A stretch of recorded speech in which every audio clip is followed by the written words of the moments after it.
You are T. Who are we? You are T. Who are we? Big up to United Real Therapy people. Therapy Army, how we doing? How are we doing, Therapy Army? Can you hear me? Big up to everybody. Big up Jamie Wayne. Early bird is here. Oh my God, how the fuck do we get from 2-0 down to 2? Yeah. You know what? And we drew tonight 3-3. But yet again, Erik Ten Hag's lineup, midfield exposed yet again. Really exposed. Erik Ten Hag exposed yet again. Yeah, it's crazy what's happening, but he got absolutely exposed tonight structurally. We're going to be talking about who's briefing against Ruud van Nistelrooy. There's so many different takes out here, people. But yeah, we're live.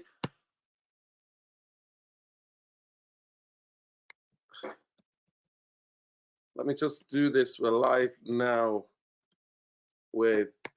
But yeah, we got a match reaction for you. We're also gonna go talk about Erik Ten Hag and talk about Ruud van Nistelrooy and what's happening. Big up to Jarvis. Take your time, Jarvis. No rush. Bruno ran out. Big up. What a shit show, yeah. Listen, it's crazy, Alien. It's crazy. Message Jarvis, or send me a message on Twitter and I'll send you the link. No problem.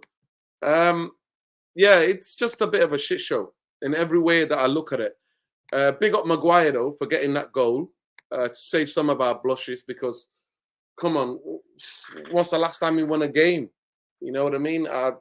We've been dreadful for a long time, so at least for the traveling fans, big up to the traveling fans. They were loud and clear tonight. I could hear them through watching it on the TV.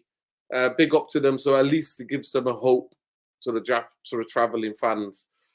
We went 2-0 up. You know, I rate that goalkeeper. But he made two incredibly basic errors, and it's got to be. You know me. That's what I'm saying to you. I rate him. I really rate Diego Costa as a goalkeeper.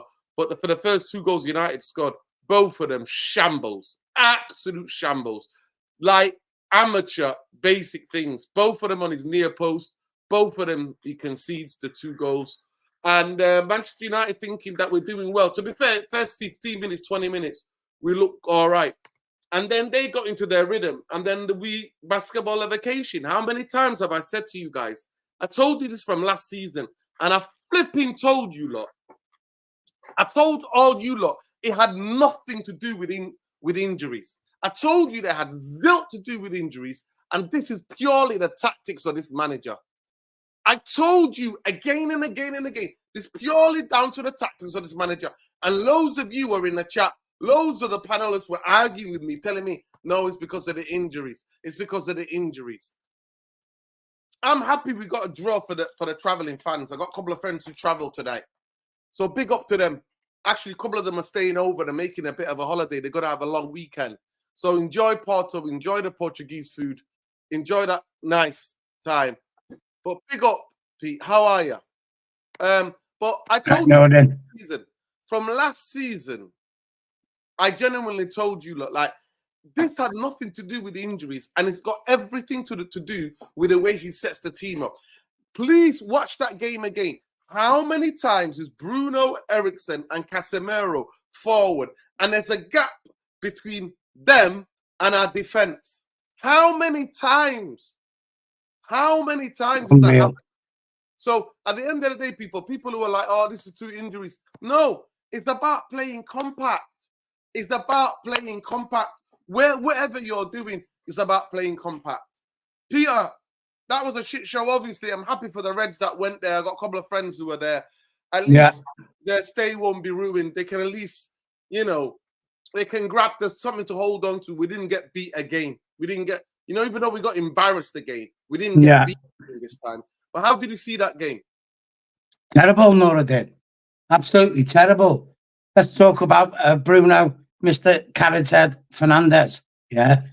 Got a red card rescinded from the Spurs game and went and done the same thing again.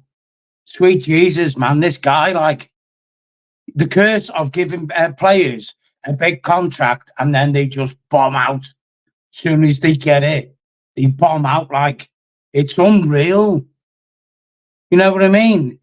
Luke Shaw, Marcus Rashford, you know the drill. As soon as they sign that dotted line for the big payday, they just check out of Man United. I'm sick of seeing this dire shit. We played like a fucking pub team. I used to play like that on the Sunday afternoon in the 80s when I'd been on the piss on the Saturday night. That's how we used to play freestyle football. In fact, that's Eric Ten Hag gonna style freestyle football, in the words of Saeed. That really was tonight. You've seen it. And when Porto was 3-2 up, they should have been 4-2 up. They missed a golden opportunity. How can you snatch victory from the jaws of defeat like we did tonight? Yeah.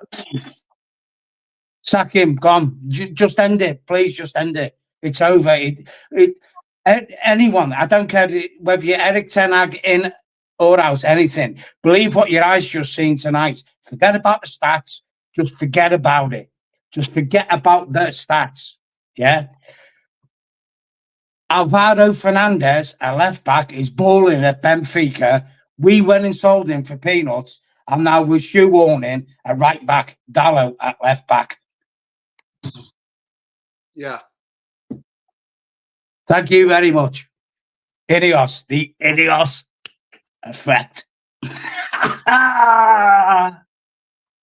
They're going to do jack shit here, Northern. You know that, mate, don't you? You know that. This is all about Project 2030 when they can form a Super League. This is what this is about for everyone. Understand, look into it, you will see. Project 2030. Let's get the Super League. That's all it is. It's crazy. It's crazy. I can't believe that performance, Northern. I just can't believe it. This is Man United.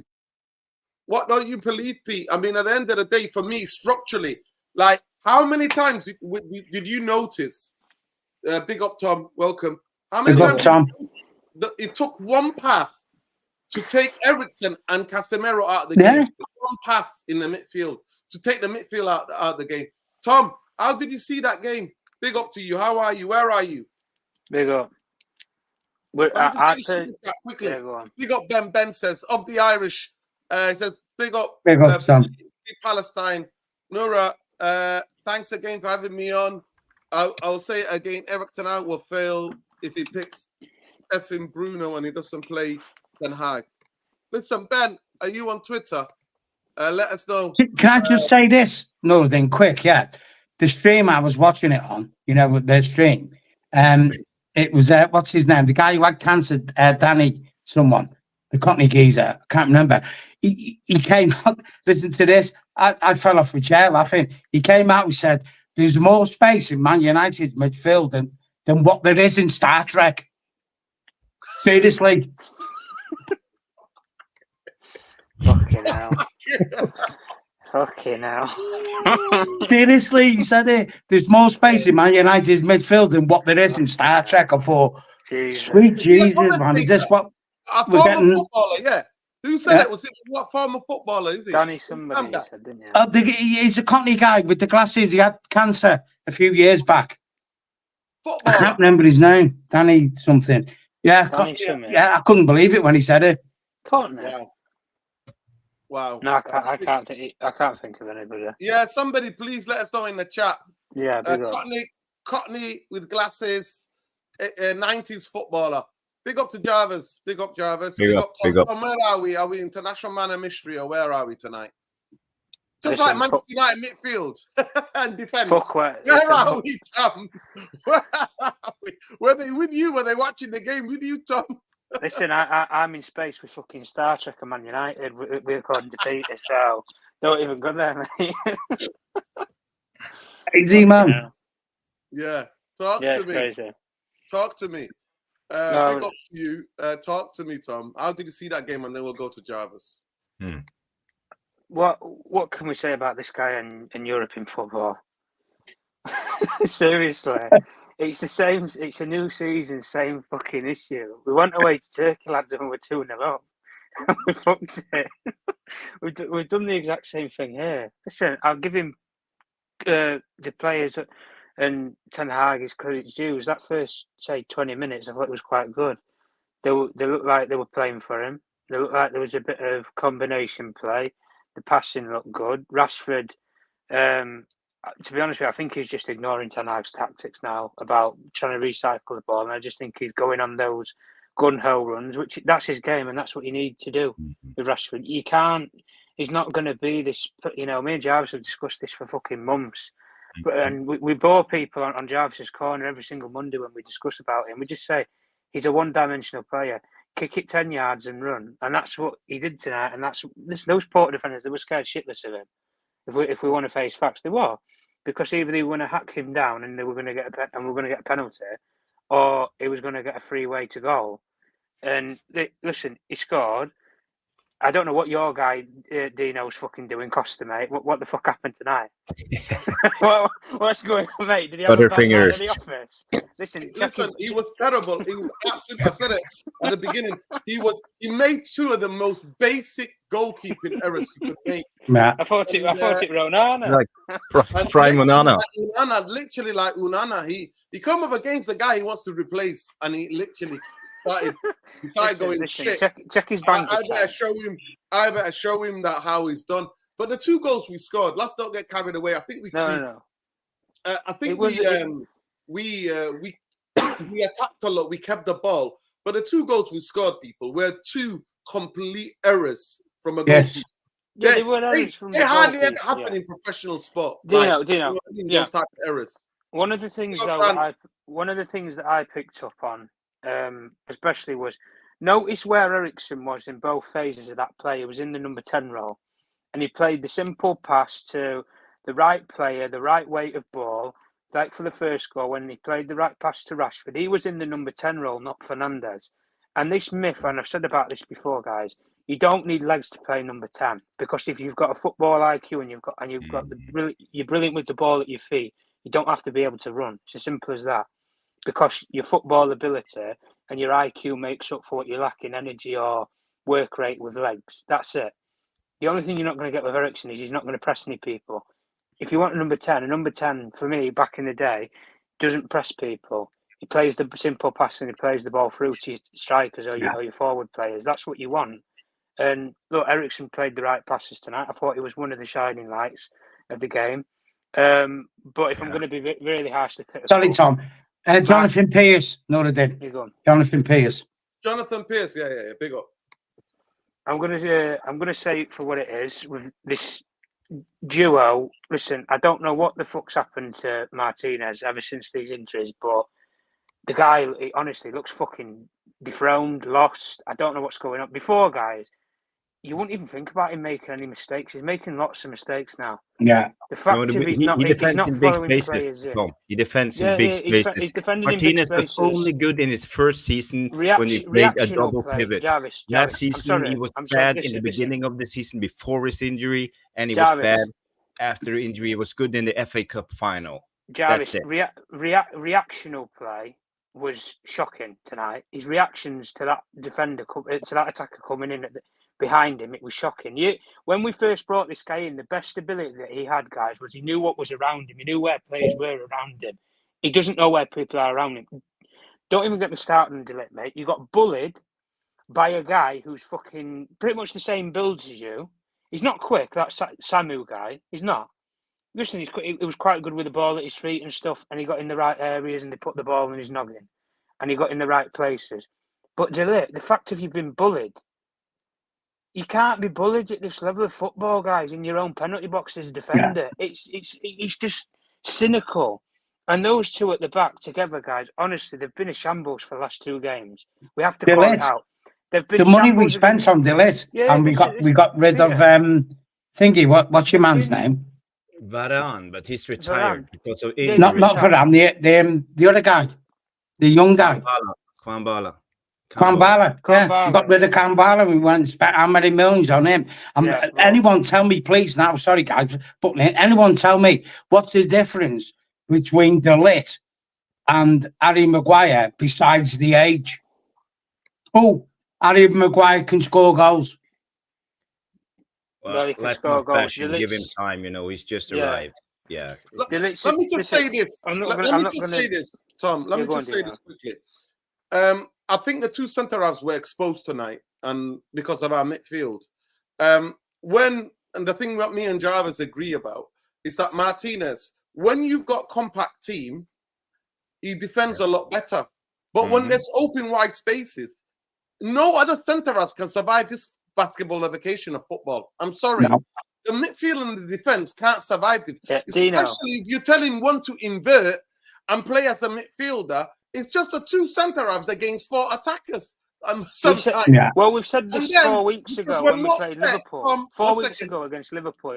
Tom, listen, we're not set. Tom, listen, we're not set to defend like you would defend. The midfield is not in place because positionally you have to be in position to be able to defend properly. We are panicking because we're always on the chase to recover, right? So we're panicking. And you look at 2 of the goals came from headers, came because they're literally crossing the ball inside of our own box.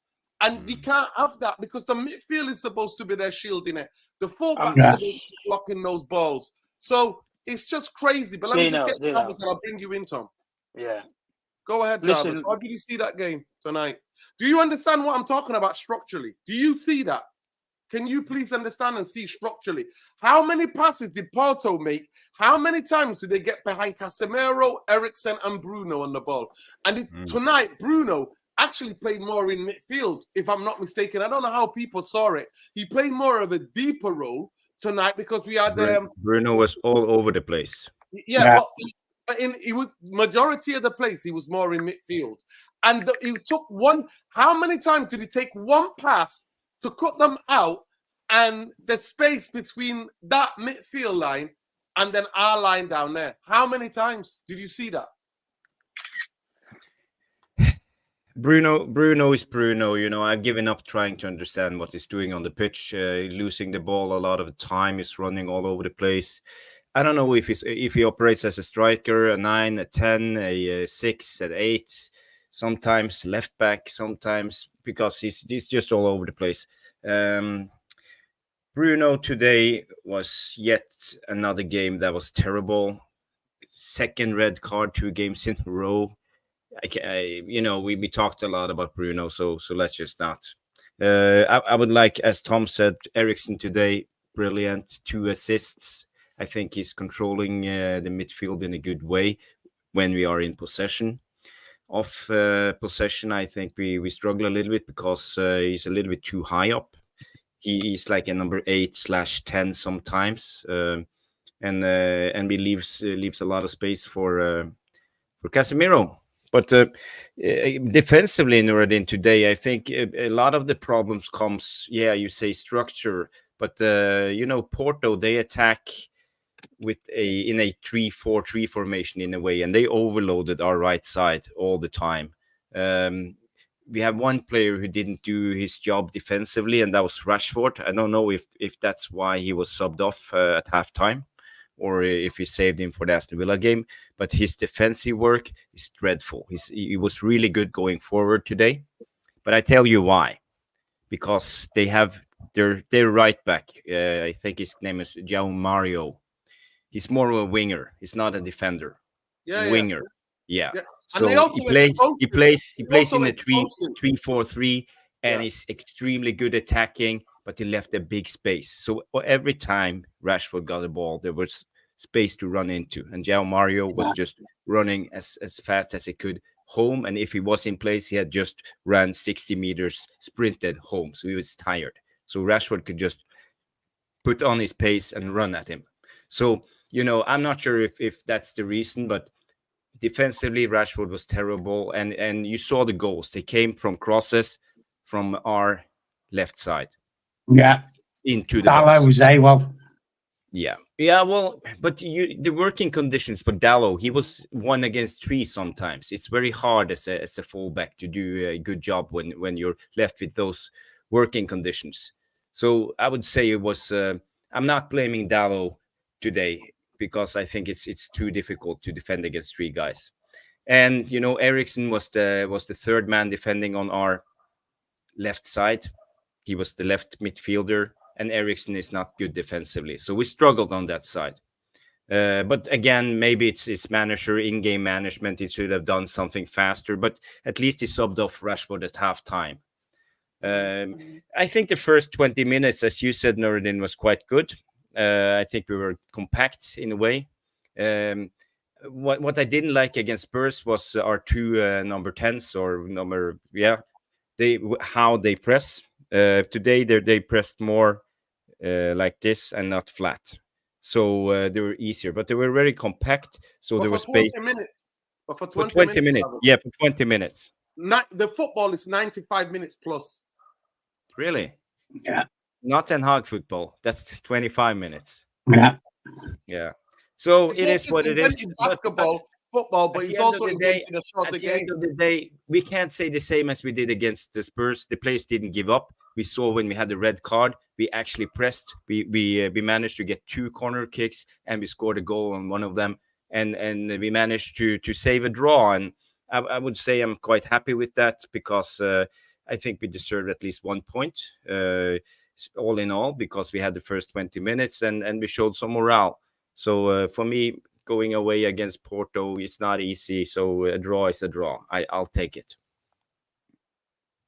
Porto team. Let me just say, this is a Porto team that's deeply struggling in their league. This is a Porto team where they have to sell their talents. They can't buy any, and they keep promoting youth players.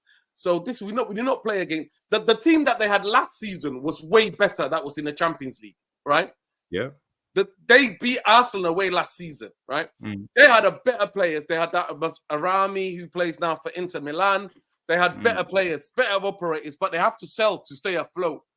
And we're celebrating a draw against them, the mighty Manchester United. At the end of the day, I look at that game. No, I'm not celebrating. I'll say I'll take it. I'll take it. When you see we were 10 men, we were 10 men. Me, I'm just happy for the away fans. I'm happy for the away fans. But structurally, nobody can fucking tell me that Erik Ten Hag is the right guy for Manchester United. Yeah, again and again tonight, we got exposed. I want to go back to Tom before I go to Lesso because I felt like maybe I might have cut him off. Tom, quickly finish your thing, and I want to hear from Lesso, and then we'll go around to Pete again. Yeah, look, at the end of the day, I'm not going to ramble on about it. When you go 2-0 up in any game, guys, you can't draw. You can't be fucking losing the game. I'm sorry, you can't. With the quality team that we have, the players. Listen, this manager, as much as people are probably fucking sick of hearing it, he has been backed. I think he's been the most backed manager that we've probably had at this football club, both financially, but also with a lot of the shit that's come out in the media and stuff. The guy survived the takeover. He survived all of these other miscellaneous tasks. For example, like when they wanted to get rid of him for another manager and then they couldn't find anybody else and stuff. Look, it's as simple as this. They have gotten to the point now where these players, they are following the instructions and the game plan that the guy's setting out, but the game plan is just completely wrong every single game. Selection tonight, you can't really blame him for that. It's a team that I think a lot of us would have picked. Me personally, I would have played Againt and Casemiro because when they two have played together, there hasn't been this massive hole in the midfield, and it would have provided another defensive player to add to that 2 or 3 at the back. So you would have had maybe 3 against 4, or you might even had 4 against 4. But at the end of the day, the guy, you don't need to look at the context of it anymore. There is enough footage, evidence and proof out there to show that these players are following this game plan and these principles. It's just, you can't play football like this at the highest level and get away with it. When you're playing against top teams week in, week out, you just can't do it. And listen, Porto, for all the praise and everything that we probably haven't given them in this game, they showed a fight. They showed a bit of a desire to get back into that game. If it went the other way, guys, do you really think that Man United would have come back from 2-0 down? That's the harsh reality of it. Manchester United teams shouldn't even be 2-0 down in the game, let alone when you're 2-0 up and you fuck it up. When you're 2-0 up and you fuck it up, something terribly has gone wrong. And it's not once that this has happened in Europe, guys. It's happened consistent times. Both times against Galatasaray last season. Both times against Copenhagen last season. I'll reiterate it again and again. He has won one game out of the last 10 games in Europe, and that was that scammy Copenhagen game where Onana saved the last-minute penalty and Harry Maguire scored a header for him. That was it at Old Trafford last season. That's the last win that he's ever had in European competitions. It's a disgrace. I'm sorry, it's an absolute disgrace. Yeah. And at the end of the day, these players, I will give props to Onana, to be fair, because I think he made a couple of decent saves in the game. You can't really fault when you don't really have a defence in front of you that's stable, and that you've got two guys in front of you when you've got 3 or 4 players coming at you. You can't do fuck all in those situations. You really can't. And at the end of the day, Eriksen for me, I thought he was probably the better player on the field for us. Passing was good, discipline was good, control was good. But if Erik Ten Hag was if I can give him any sort of advice, it's my last point, when he goes to Villa Park, seriously, drop Bruno Fernandes, drop this shit around this guy. He's been sent off, regardless of if it's been overturned, he's been sent off in the last 2 games for rational behaviour. Yeah. You can say it for what it is. He won't do it, but he is a hindrance to the way we play. And Eriksen tonight has just opened a lot of people's fucking eyes, as what I've been saying for months about Bruno Fernandes. He can't be disciplined when he has the ball at his feet, and he's not great. And as much as people want to give him praise for this pressing, he doesn't win the ball back as often as people make out. So at the end of the day, what is he going to give us against Villa? Fuck all. At least Eriksen's going to play the right passes for you guys, and we might get something out of the game. But at the end of the day, that's the only evidence that I'll give Erik Ten Hag to say.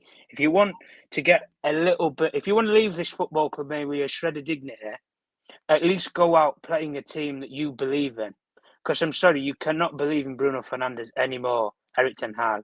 If I was his manager and I was his coach, when you get sent off with a red card and 2 back-to-back games, regardless if it's been overturned or not by the powers that be, you've been sent off in the last 2 games. It's a disgrace. You should as much as people will say that he should be fined and all the other shit, guys. He's our captain. He's not just some Man United player. He's a captain. He should know better. Tom, the standards are so fucking low. Tom, 100% agreed. Go Lesso, on. Go to Lesso. What did you think of that game, Lesso? How are you doing? I'm all things. Big up to the panel. Big up to the chat. Smash the like buttons, people. Let's get the likes up. We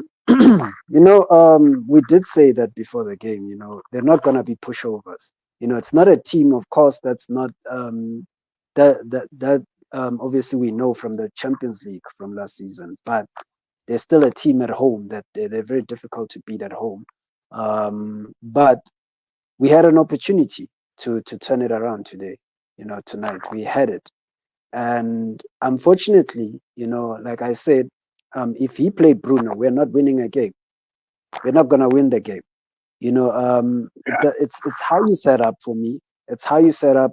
That's most important. You look at even the sub. We were leaking towards the end of the first half, and the first substitution he chose to make was actually taking off Rashford. That midfield was literally opening up. There was a huge gap in that midfield. What he needed to do, especially now, because now in football you can have so many substitutions. If he really wanted to take out Rashford, you still take him out, and you could afford to make 2 substitutions. You solidify your midfield because we already leaked 2 goals in the first half. So you make sure that you pack your midfield, and you probably take out Rashford for his failure of tracking back, and you've got something to build on into the second half.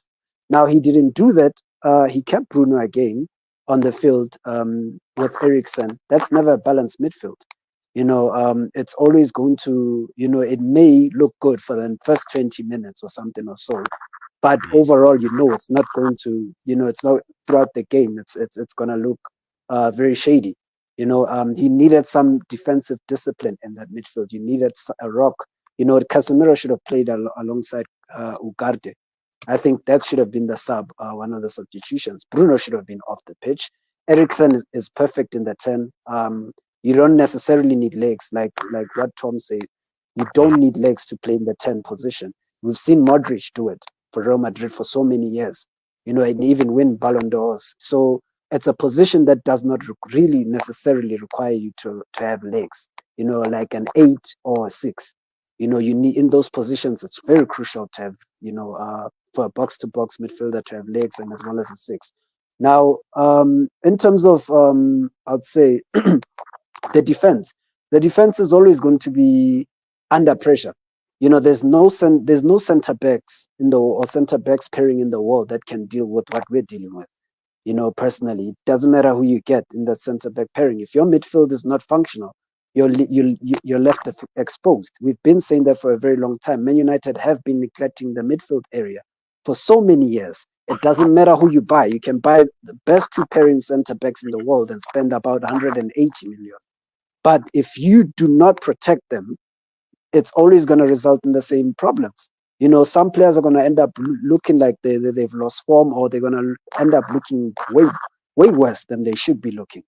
But it's because of neglecting the midfield. He neglects that midfield, and you know, it leaves the rest of the team in defense very vulnerable. So unfortunately, you know, this manager, personally, to just sum it up, I think he's gone, man. There is no way he's getting over this. You know, he's not going to pick the right team on against Villa. We know that. You know, Bruno's gonna be playing. So it's always gonna be like that. There's no balanced midfield. The attack looks, you know, it looked good in the first 20 minutes or so, but we still don't have stability. The overall style of play is just horrendous to watch. I was falling asleep watching that game. So you know, it's just sad. It's just sad state of affairs. But what can we do, guys? I think Villa is the final nail in the coffin. Personally, for me, I can't celebrate the draw personally, but I knew it was gonna more or less, the best result we were gonna get was a draw. I did say that in the match preview because I know how this team sets up.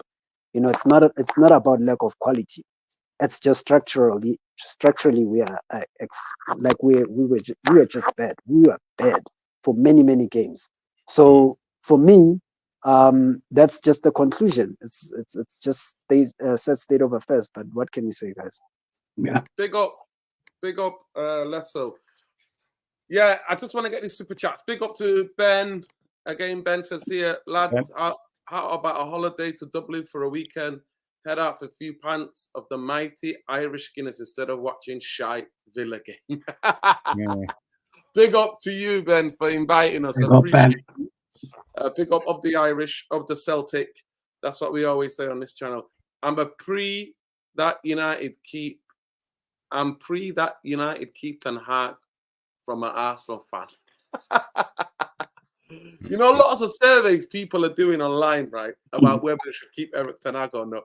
And so many Liverpool fans, Arsenal fans, City fans, all of the rivals, they're all voting. Keep him, keep him. That's how much we're getting bantered at the moment, Pete. Yeah, Bruno Fernandes gets sent off again in the second game in a row. I did think he was unlucky because he didn't touch the player's head. You know what I mean? He didn't actually make contact with him.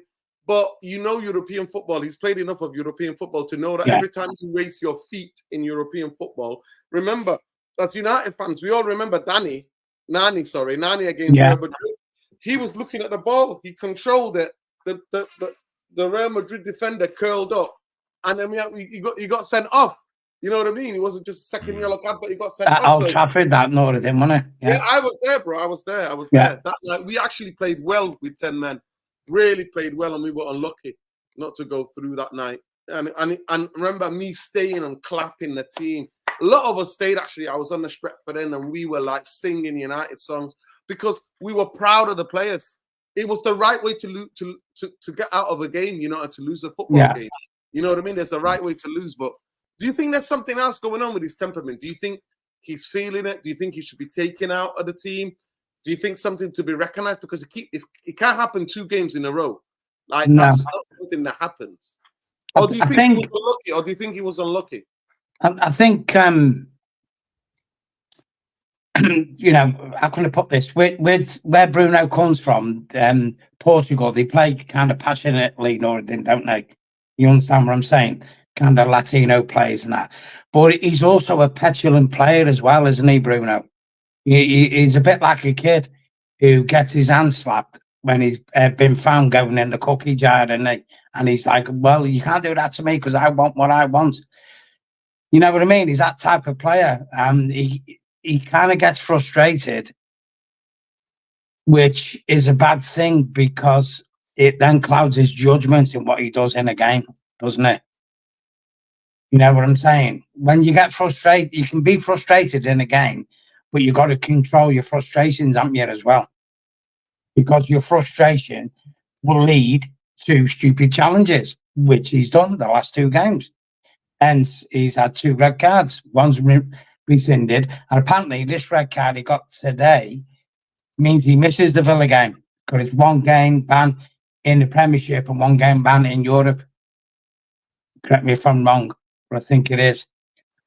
But No, it's rescinded for the Premier League. no, I mean tonight, Tom, the one he got tonight, I think he it gets a only, ban in the Premiership as well. does it? I with thought it was. I'm sure it's only in UEFA. Yeah, Only in I'm Europe. sure it is. No. I think it's only in Europe, unless the rules have changed. Unless Yeah. the rules Only have in Europe. changed, It's I only think in it's in Europe, yeah. Europe, and they I mean- got the overturned one. So he You didn't miss know in the what, Premier League. guys? I mean, this is my summary of the game. You know, obviously we've seen the game. I'm looking back. We played the game like we didn't give a care. That's how we played it. I think the players just came out with the mindset of, you know what, let's just play football. If we win the game, we win the game. If we don't win the game, he'll get sacked. Eric Ten Hag. We don't care because we're going to get paid our wages. I truly do think that's how we play today. I really do. Because there was no cohesion in the team whatsoever. Porto aren't a great team. They're not a great team by any means. But if you go look back at that game again, yeah, you can see the patterns of play that they were doing. They were cutting through us like a hot knife through butter. And they're not a fantastic team by any stretch of the imagination. And that's when, you know, we're in, you know what? I'm sick of saying sack Eriksen. Just do it. Just end it. It's inevitable. You're not going to save his ass at this club. He's gone. Sir Jim is coming over at the weekend, and that's the end of him. Be done with it and move on. Put an end to this chapter and move on. All That's right, what Pete, we need to do. Nice one, Pete. Go ahead, Jarvis. Jarvis, do you agree with some of the points, or do you think Bruno Fernandes needs to be taken out? Does he need to be taken out of the spotlight? Yeah. What's going on with him? He's in terrible form. I think we finally see burnout having an effect on Bruno. He played way too many games. He didn't have a good season last season, but he still played 6,000-7,000 minutes. He did the same the season before. He never injured. He never rests. He plays every minute, every available minute. And we can see the burnout, the drop out. He's not performing at all. So now I think it's a time for the manager to be sensible and protect him, because he need to recover. It's not working at the moment. And we have Eriksen, who is in fantastic form, and again tonight 2 assists. I think he was our best player. So it shouldn't be so difficult for Ten Hag to make this decision. But then again, we know that Bruno is our captain. He's one of the most trusted players in our squad. Jarvis, quick. Can I just say this quick? Sorry, dude. Do you want to rely on Eriksen, a man who's got a pacemaker in him, to play high-intensity football, game in, game out? Well, that's the issue. But we have Mason Mount, we have Xerxes, we have several players Tiny Tim. operating with him in the 10. Yeah. But we have alternatives. But this is our squad, and that's what we got. I think we need to rest Bruno. but maybe we can use Bruno as a bench option for 3-4 games. He can come on for 25-30 minutes to help Eriksen out. Maybe that will work, and he will have more energy when he comes on and make the right decisions, because we all know when you're tired in your legs, you're tired in your body, you get tired in your head and you make the wrong decisions. It's just how it is. So it's time for the manager, the training team, the club to protect Bruno, because it's not ending well. We know our fan base. We won't take it lightly if he keeps on with these performances. The hate is already starting on Bruno, and that's just how it is. But I would say again. 1 second, Jarvis. Ben, check Twitter. Go ahead, Jarvis. Yeah, again, I just want to highlight Rashford's poor performance defensively. If it's okay with you guys, I will show you some pictures I just took with my camera phone on the telly during the game, just to show you what I'm talking about. Let's see. I just want to bring this up. Yeah, here we go. I'm just going to remove this comment. And Rashford is here. He's tracking back. This is the fullback, I believe. So in the next picture, you see Rashford totally square in his defending. He gets easily dribbled past on the outside. Oh, yeah, I remember that one. And he looked like an old man. He couldn't even move his legs. And then the cross came in and they scored. So this is one of the examples of Bruno's terrible defending. You know, he's not a fullback. Okay, I get it, but you have to do better. You have to at least try. You can't just be there. That's not good enough. You have to make an effort. Also, Jarvis, that Porto's second goal, the lit was looking at the guy who scored, and he was too slow to intercept him. Correct. And he could see that visually coming over, and it's like, why aren't you intercepting him? Before he even gets to the ball, you're just standing there looking at him. Yeah. And this is the second goal. Again, let's just get it here. You see De Ligt standing there, but this is Rashford. When Porto received the ball here, Rashford took a step out, ready to counterattack. But he leaves an open space for his man. And we can all see in the next picture, he receives the ball and they score. So again, a terrible, because I get it. He's not a fullback, but he's defending. He's a liability going defending, and he had a lot of situations. I have so many pictures because I started to notice. I don't know why. If he was tired, it looked like he wasn't bothered defending. He was just there. No. It's not that. At the end of the day, it's that you have to get the positioning right. So, for all our defenders tonight, it wasn't just Rashford that was defending terribly. It's no. But I just want to clarify. Going forward today, Rashford was incredible. He was really good. Yeah. I'm not having an agenda. I'm just pointing out. No. I'm not you saying have to see it to let it no, out. of course, no. You have to do your responsibility. But what I'm saying to you is that I partly blame the player and I partly blame the coach, because the way that they played through us. They overloaded us, and as you explained before, the overload was 3 against 2. And we know Rashford is not the best at defending. So then the coach is there, in-game management, Jarvis. You're watching the same thing happen again and again. As you are the coach, this is what you've got on. You can see 3 here. You're not saying, right, I need more help here. And actually, can we keep the ball better? Can that one ball in midfield to split us? And then we'll turn the game. So we're always playing at a deficit. Do you understand what I'm saying to you? Yeah. We're never playing a game where it's set, Jarvis. Do you understand what I'm saying to you? So those photos, it's because they've opened us up and they've dragged us everywhere. Do you understand what I'm saying? I don't, but the thing is, it's more difficult. Let me just finish it. It's more difficult. But then when you see you can't come back, because usually, Jarvis, you would say 2 against 2. So you say you track your fullback, you track your and then you track your winger, Diego Dalot. But we've seen that was the overload. They were attacking us on that side again and again and again. And there was 3. And you already Yep. explained that guy, that guy is more about attacking. Joe Mario. Yeah, Joe Mario is more about attacking player. So they worked that combination where both their strikers, then number 10, was linking up. They were always going that. All their midfielders Triangle, were always in, out. triangle, bang, bang. It was almost a double movement. They were creating a double movement. The ball comes here, bang, and it goes out wide again, and they recycle it again, and they come back here. But then the overload, quickly, they switch it for the overload. So for me, is that it's okay if you don't have one of the most positive, but you've got to give the player who's defensively not even that good a fucking chance. Yeah. You have to give them a chance. And Eric Ten Hag's tactics does not give these coaches, Dino, but these coaches that are around him, right, who have these fucking iPads and tactical screens in front of it, you don't have to be an idiot to realise that on one side you're getting absolutely run through, but the difference is, right, where Rashford is saying that picture with what Jarvis had up, right, look at how close Mazraoui is in his own in the own 18-yard box. He's in the 18-yard box. Where, the midfielders, Peter, they're all running back to goal because they've all been higher up the pitch. Yeah.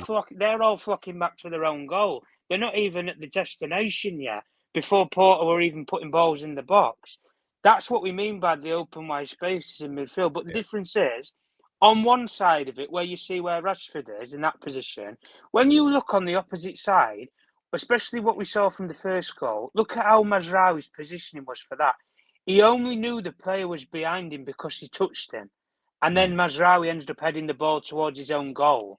That's how panicked he was because he didn't know where the players were.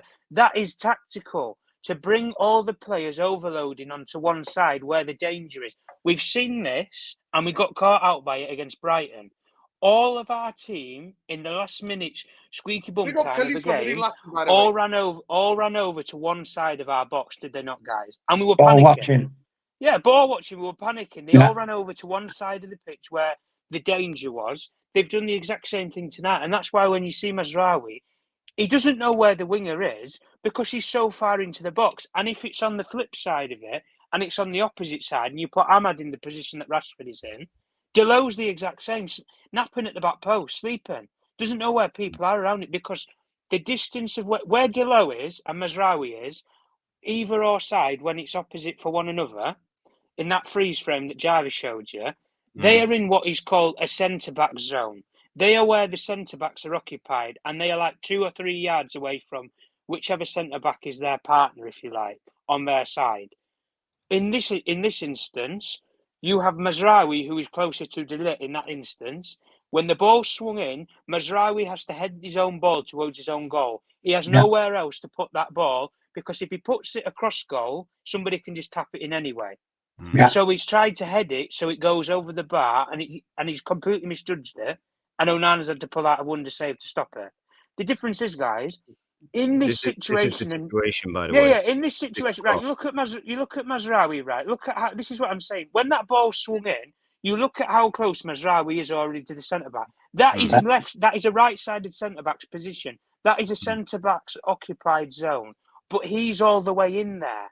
That's a full back, not a centre back. And if the ball goes over all of them, zoom out, Jarvis. Sorry. If the ball goes over all of them, who's at the back post?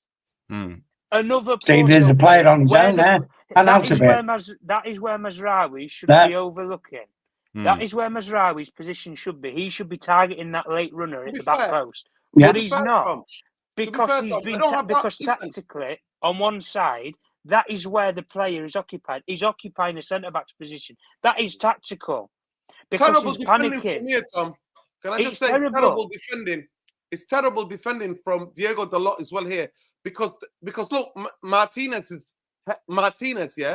he's ball watching, so he can't see this player. This is the player that scores, by the way. This player that scores, right? So Martinez, the player that scores is the one behind Eriksen. So Eriksen, Martinez ball watch, and Diego Dalot actually can see. If you go back to the picture. Dalot, Picture, Jarvis. Go back to the picture, right?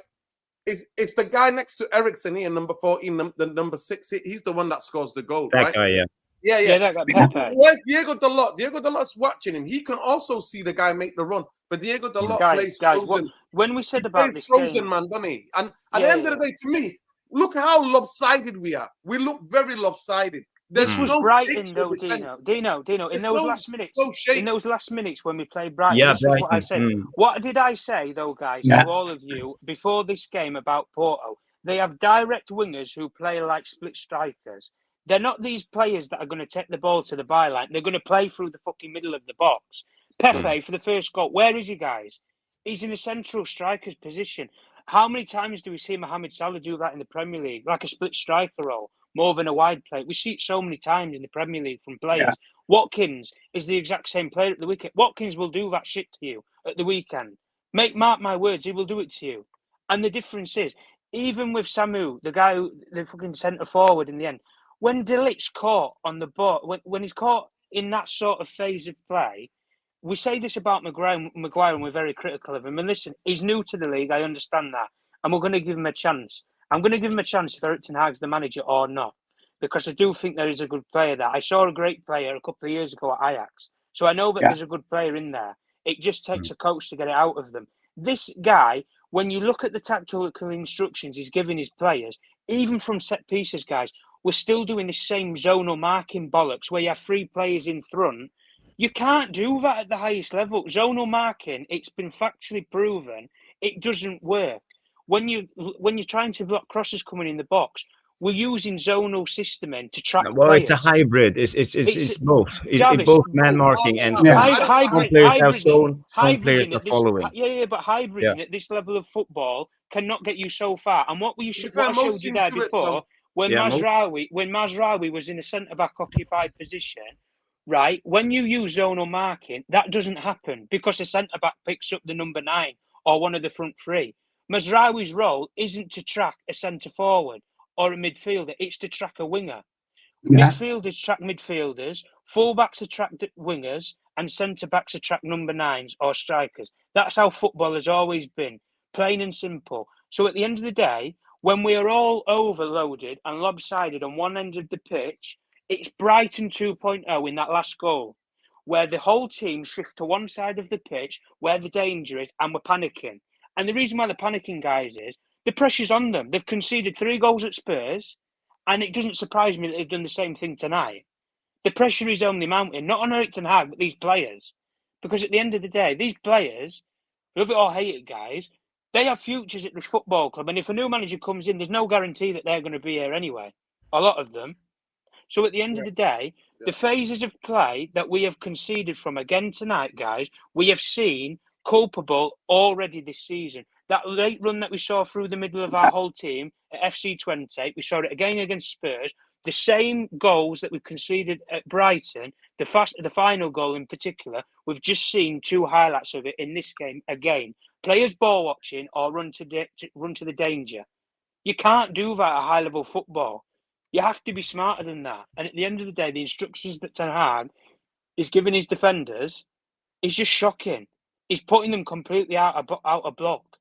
And what we just said before, guys, about it, the midfielders in half of these situations, they're running back to their own box from like 50 yards away. They're nowhere near the 18-yard box. And then you wonder why you're getting carved open like a fucking Sunday carvery. I'm not surprised. It's shocking. Listen, Tom.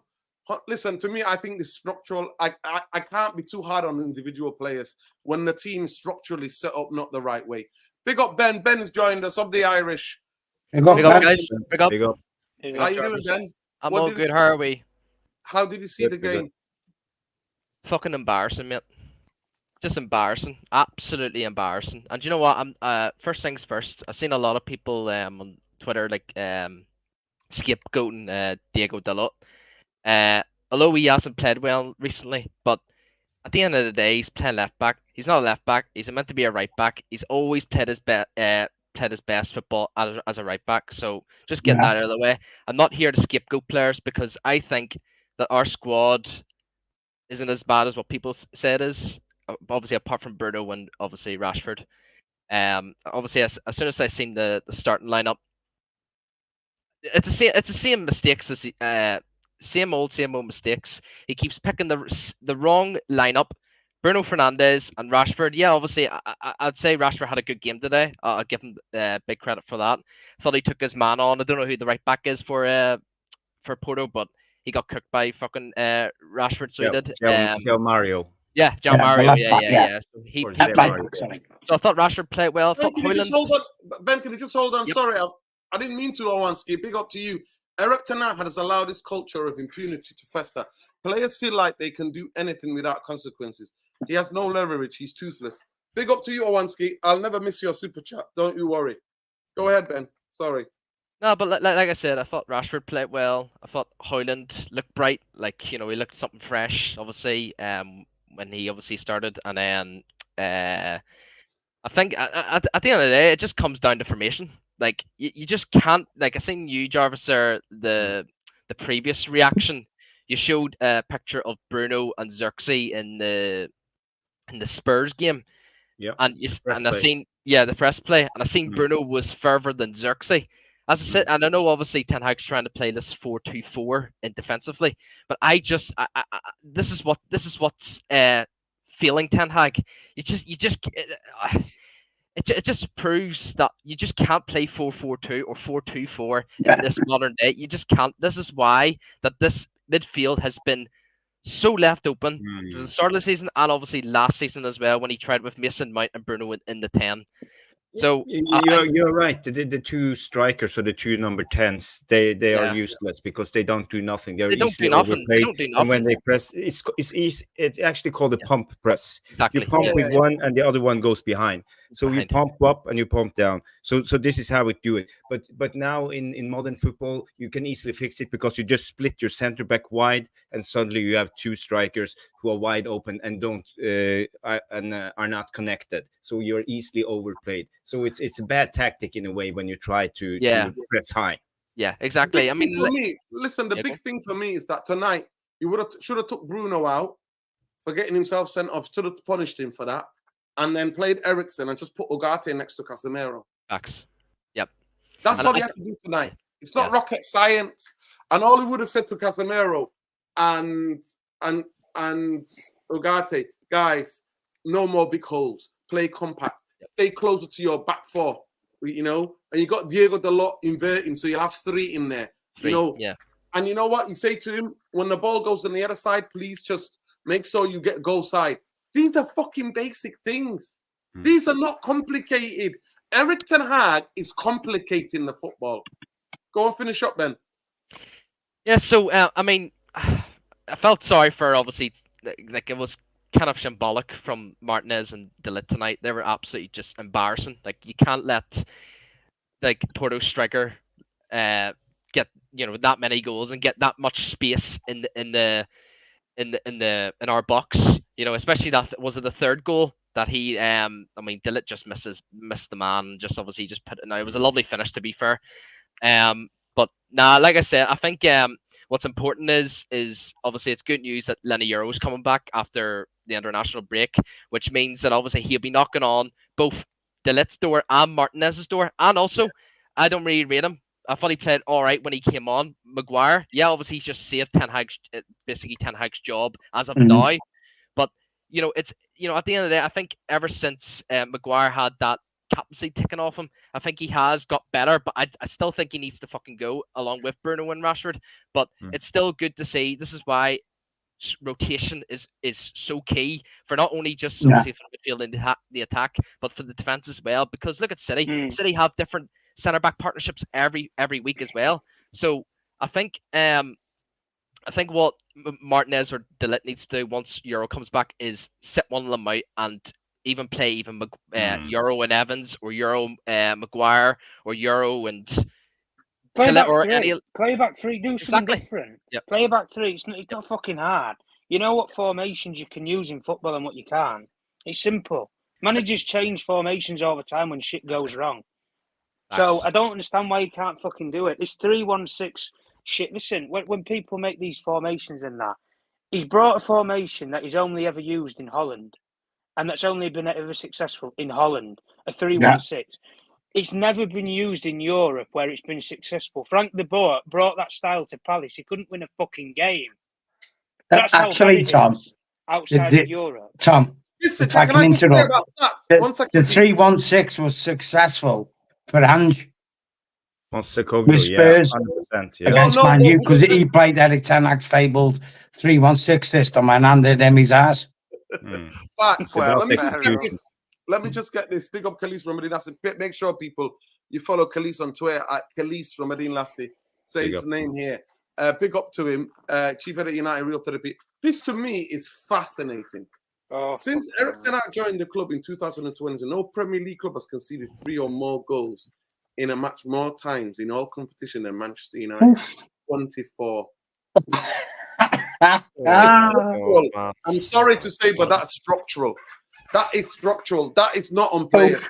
That's not on quality or players. That's structural. Yeah. That is structural. And he had a goalkeeper in that season in his David first De Gea as David well. De Gea, who basically won the best goalkeeper of the year. Yeah. You know, He won the Golden Glove his first Yeah, yeah. season.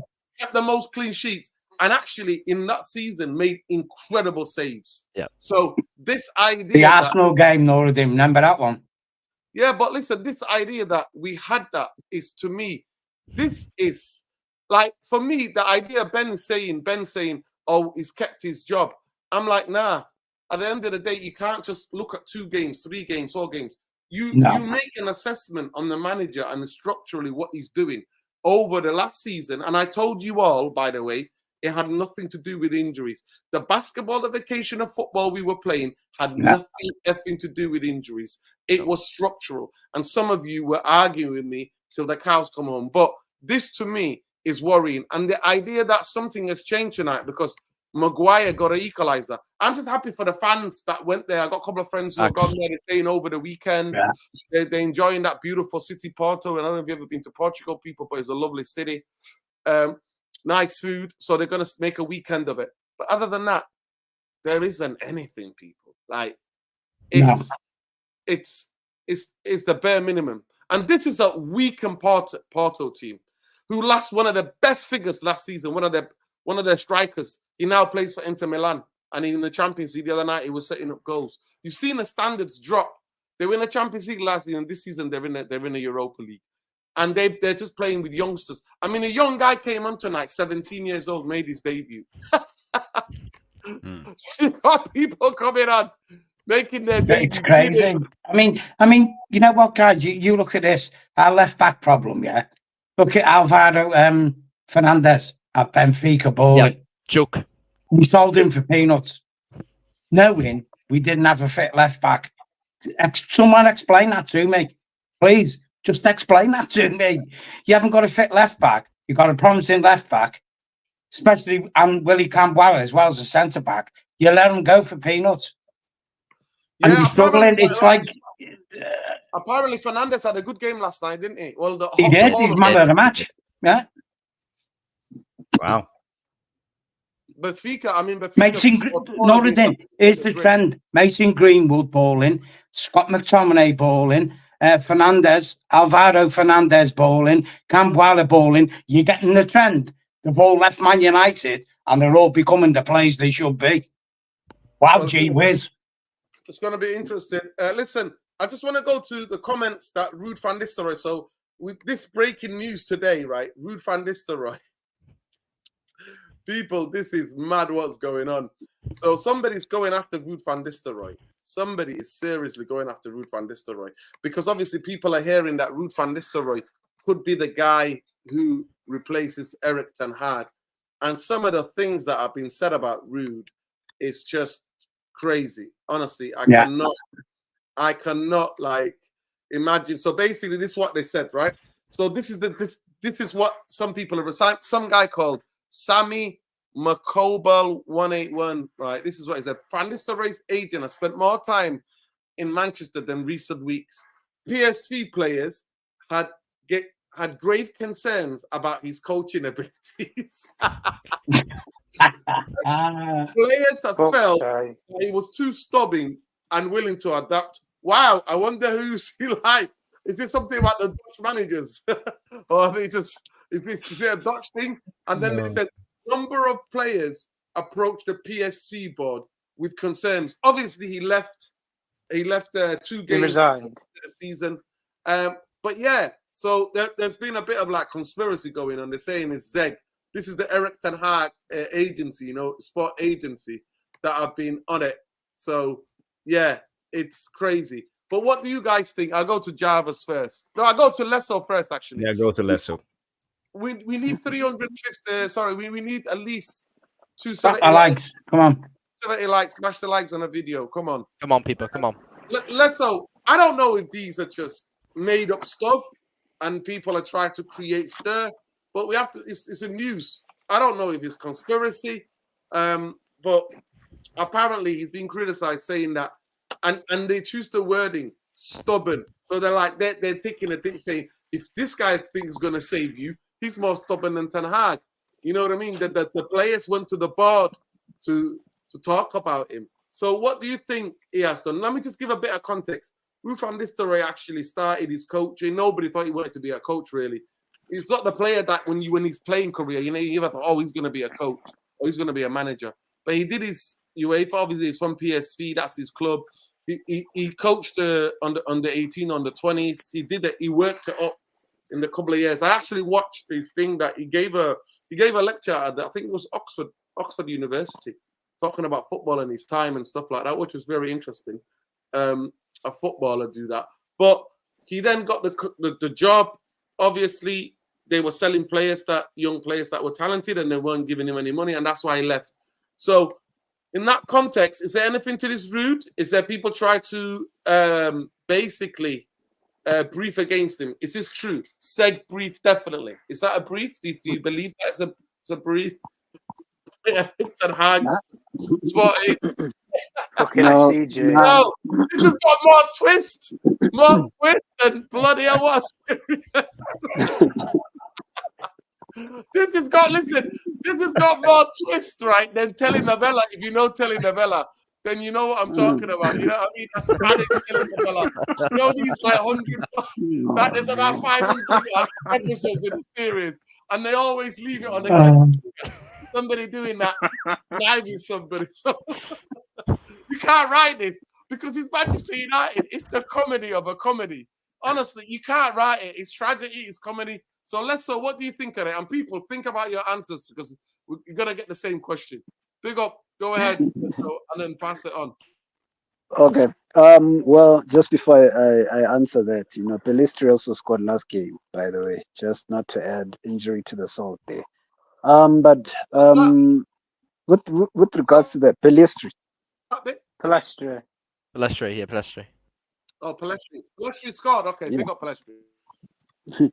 Oh, by the way, with regards to the Ruud thing, I mean, come on. You couldn't be any more obvious right now. It's clearly that there's a PR thing going on. The Ten Hag PR team is in full effect right now at the moment.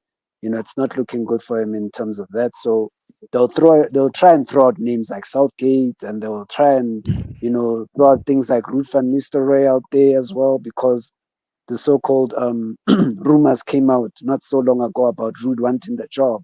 So obviously it's just PR damage control at this point. They're just doing some damage control. They're trying to make him look as good as he can possibly be, so that to at least bide him time somewhat. But the writing's on the wall, so I don't think anyone believes that, to be honest. I mean, they need to do better than that, honestly, to fool anyone.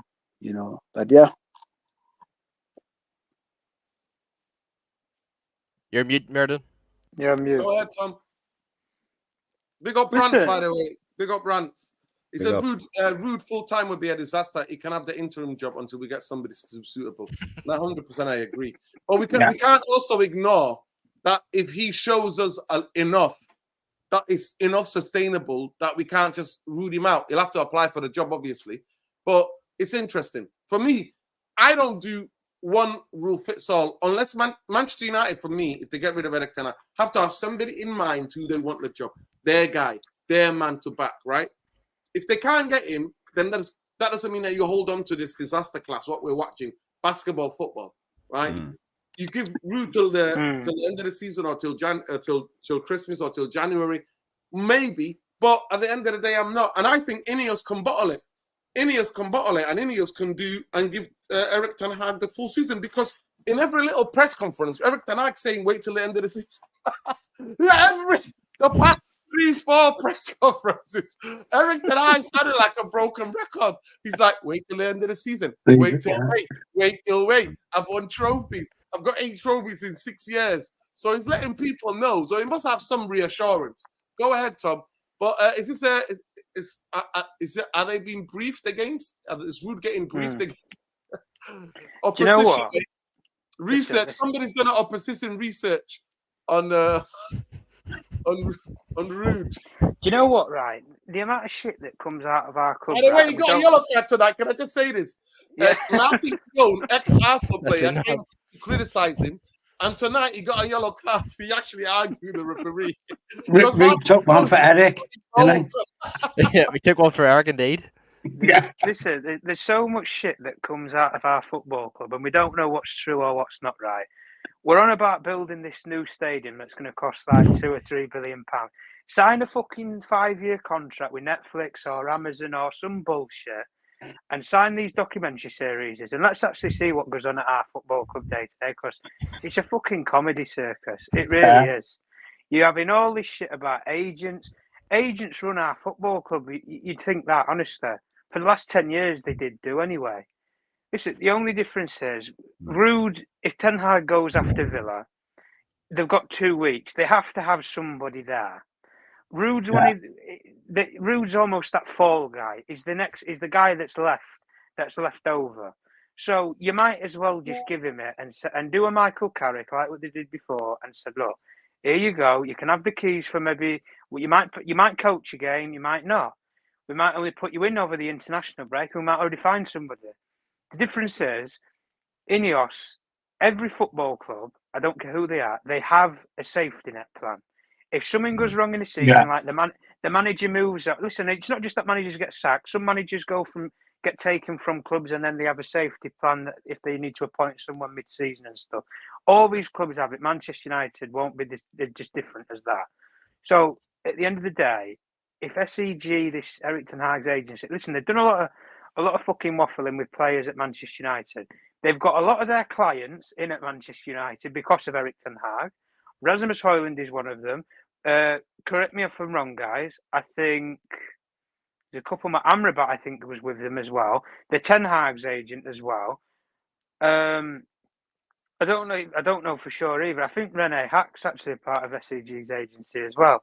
So listen, there's all these different contracts with people and that. I'm just fed up of hearing the same shit that comes out. We heard this years ago, guys, about McKenna when he was at United. They were saying it were like fucking training youth kids. He doesn't know how to train proper professionals. Look at what he's doing at Ipswich.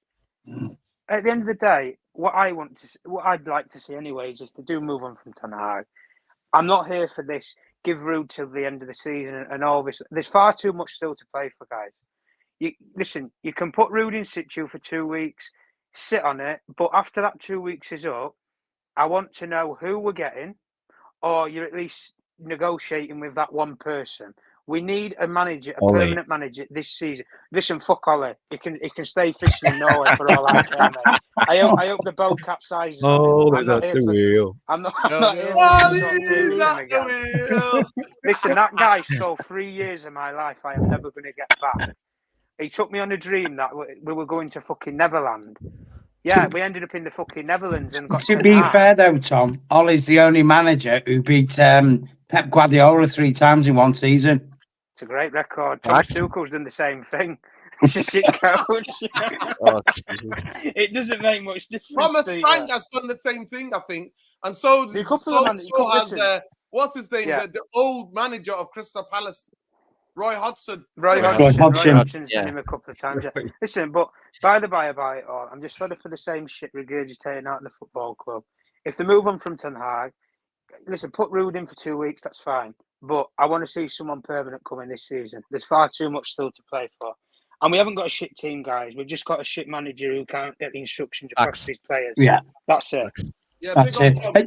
You know what? Here's my take before I go, guys. Yeah. Can I just say this, Noreen, before I go? Because I've got to go. Right. Answer the question, Pete. Who's breathing against Ruud? That's the question. I don't know. I'll just say this. Yeah. The game against Villa on Sunday is a big game. Yeah. We are currently on 7 points. Villa are 5th on 13 points. Chelsea are fourth on 13 points, with 6 points behind them. Arsenal, Man City are on 14 points, with 7 points behind them, and Man City are top 15 with 18 points. This is the problem now. If Ineos want to get in Champions League and they want that money, we cannot afford any more mistakes. We're getting cut adrift already. You have to take action right now. Yeah, You have to take action right now. There's no room for error. There's one: Liverpool, Man City, Arsenal, Chelsea, Aston Villa, Newcastle, Spurs. There's 6 teams at least who potentially can finish in a 4-spot Champions League spot, and we're already 6 points behind them. It's over. He's gone. Get rid. Big up, Pete. Fix the problem now. Fix it now before it's too late. Yo, big up. Check out Alien Tenno, So innit? I've got to go anyway, guys. So Pete. Nice Big one, up, Pete. well done. Cheers, lads. There you go. Cheers for having me on. You know. Nice one, man. Always pleasure. Go ahead, Ben. Who's briefing against Ruud van Nistelrooy? Somebody said the plot even thickens. Somebody said it could be Ineos to silence the fans who think he can do the job. Fucking hell. This is a cliffhanger. It's like watching murder. It's like watching fucking Murder She Murder Wrote. She Wrote, mate. What's going on? We said we've got our man on the job in Dublin. His name is Ben. Ben, get on the job, lad. Oh, mate. I mean, at the end of the day, it was the. I think it was definitely a smart move business-wise for Ineos and the Glazers as well. But by the way, just to say that, apparently it was Ten Hag that gave him the call to come there. That's what Ten Hag said. No, that's BS. There's no way. Like, I mean, he's just ditched Mitchell van der Gaard. That's his literally. Like, that's his. Like, you know, it literally is a brother to him. He's been with him since, you know, since probably the very beginning. Like, you know, so I think I don't believe Ten Hag rang Ruud van Nistelrooy. I think the Ineos just said, look here. Ruud confirmed it. To be fair, Ruud confirmed it. Oh, did he actually? I didn't hear that. I didn't see that now. Yeah. So he confirmed it. I think who asked him? I think it was Rio. I saw a little video of Rio visiting the training ground, and he said, "Yeah, who called you?" And it was like, he said I was on my way to Burnley. I think he was gonna go to Burnley, but he got the call. And he came back. But at the end of the day, apparently, that guy Mitchell van der Gaard, his name was. He wanted to be a coach by himself. But go ahead. Yeah, but I think Tom made a point there about saying we should not appoint Ruud. We should just take our time and like 2 weeks and just gather up like which manager we want that would fit us for the style of play, on how we want to play going forward. For me, I personally would rather have Ruud till the end of the summer, till the end of the season. And I know obviously there's a lot to play for, but I think this is an important decision for Ineos. This next move is so important, because if they rush things and say they get Inzaghi, and say Inzaghi, like, it's just ends up a disaster, more of us will start to lose even more faith on Ineos. So they need to take their time. I don't give a shit if we don't qualify for Champions League, don't win any cups. I just want, so once the summer ends, and obviously Ruud, say, finishes 6th or 7th, and we don't get any Europa League, Champions League, that means the next manager, say if it is an Inzaghi or it is Michel, then he has the whole season to work on in the training ground, implement his style of play, and obviously, you know, the first season, obviously, for the managers is basically a let off. Obviously, just let him develop, you know. So I think that's yeah. The first year it's a free hit. Yeah, it is. So I think that's the best option, is just give it to Ruud till the end of the summer, because at the end of the day, a lot of fans would say, but we want Champions League, we won't track the big players. I mean, look at the summer we just had. Like, we just signed Lenny Euro, we signed De Ligt, we signed Mazraoui, Xerxes. Like, you know, these are all like, you know, big players, like, that have played to the highest level, and they've just joined a Manchester United team that's literally in chaos. And obviously, you know, fuck my brain. We'll come back to you. Go ahead, John. Come back. Jarvis, you're the last guy to answer this question. Where are we? Are we telenovela? Have we got more twists and turns? What's going on? Or do you think? No, it's I just think the easiest solution is the British press trying to slander Man United. Yeah. They are building a narrative, and because they understand that Ten Hag will most likely get the sack, so we need to build a story on Ruud because this sells paper, this gives clips. The Man United manager has to be under pressure, so they're starting now. This is just simple as it's not a I don't know, conspiracy theory about Ten Hag's team or Ineos or Glazers or whoever. It's the British media, and it's always been like this. So for me, it's quite easy. And it's a boring answer, I know, but that's how I see it. An answer.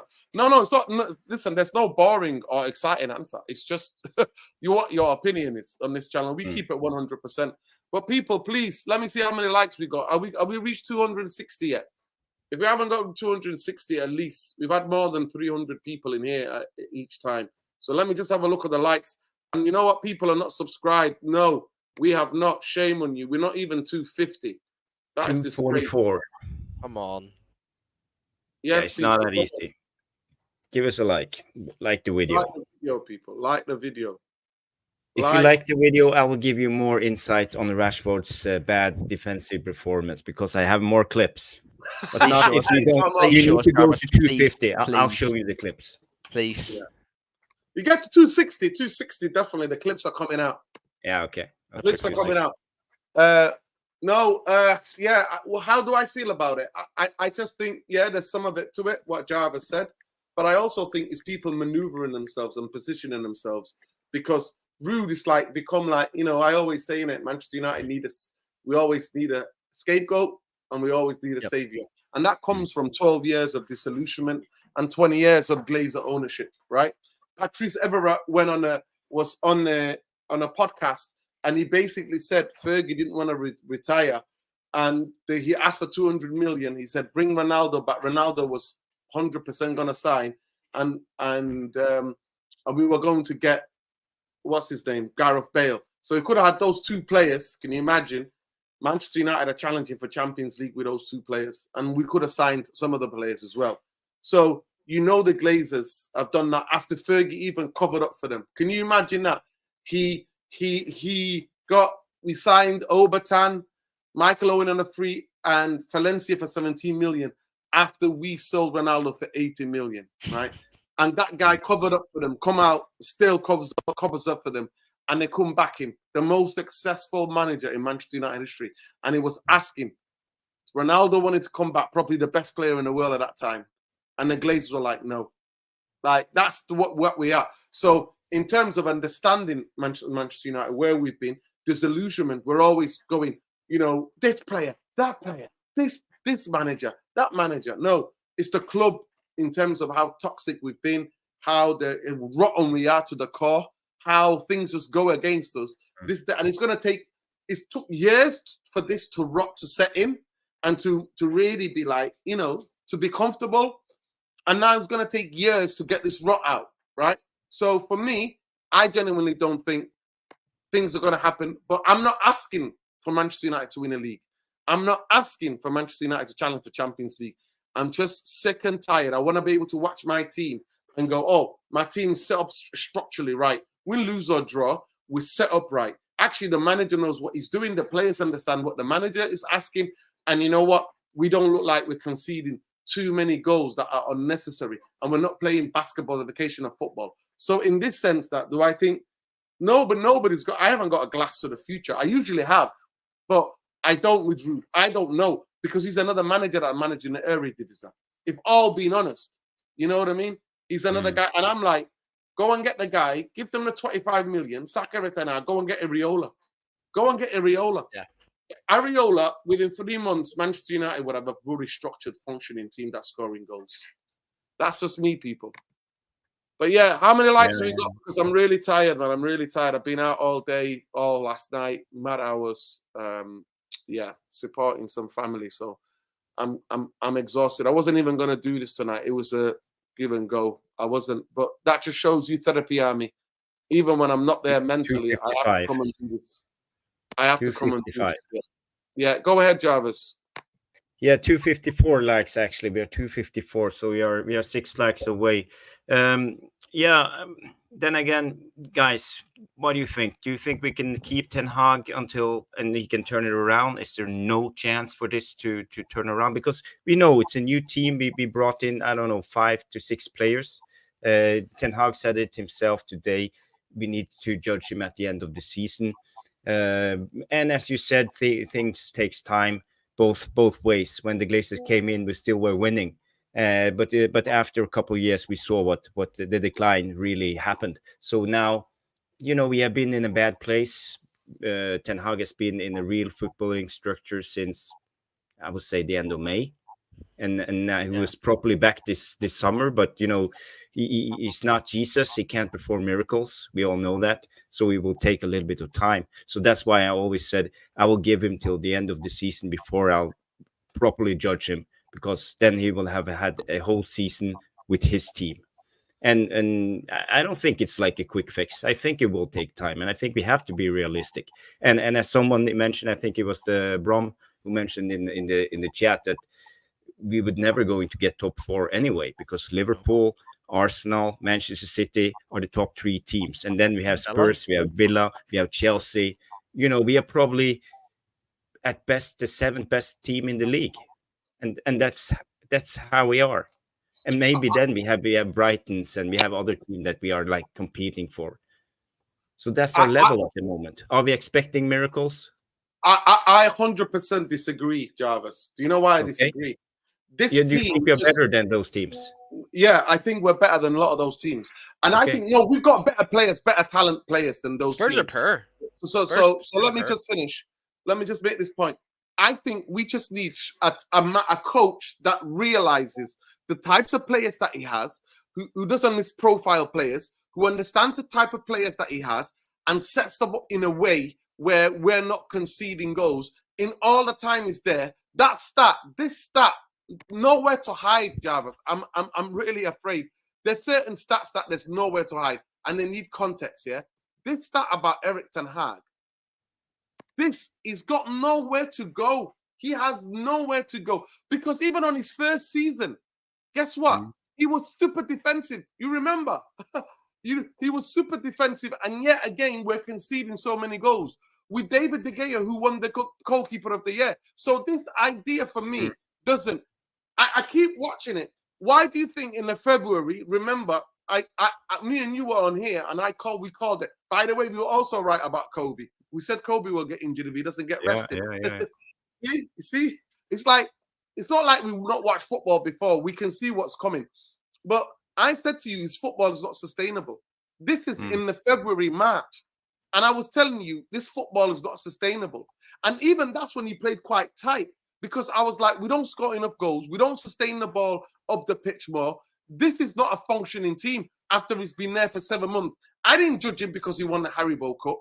I judge him specifically on the way the team looks, that something sustainable needs to look at.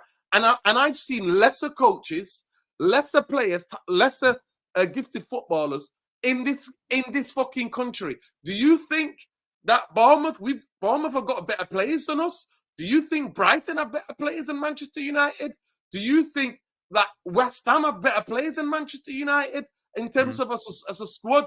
No, I don't think so. But these teams are like coach. Even Gary O'Neill, you can see win or lose or draw. And this is what I'm saying. I'm not saying that a new coach could have taken us to the heights and we're going to be challenging for a league. I'm saying to you, Manchester United is good enough to be in 6th or 5th conversation, to be in the 5th position, to fighting for 5th at least. Manchester United are a good enough squad to do that. But we don't have the manager. And for me, I'm not even asked about those positions, Jarvis. What I'm asked about is something sustainable that as a fan, I can see my team set up properly structurally in all the 3 different phases of the game. Playing out from the goalkeeper, going into the midfield, going then into the final third. I want to see on the ball, we do that comfortably. And off the ball, Manchester United can be compact.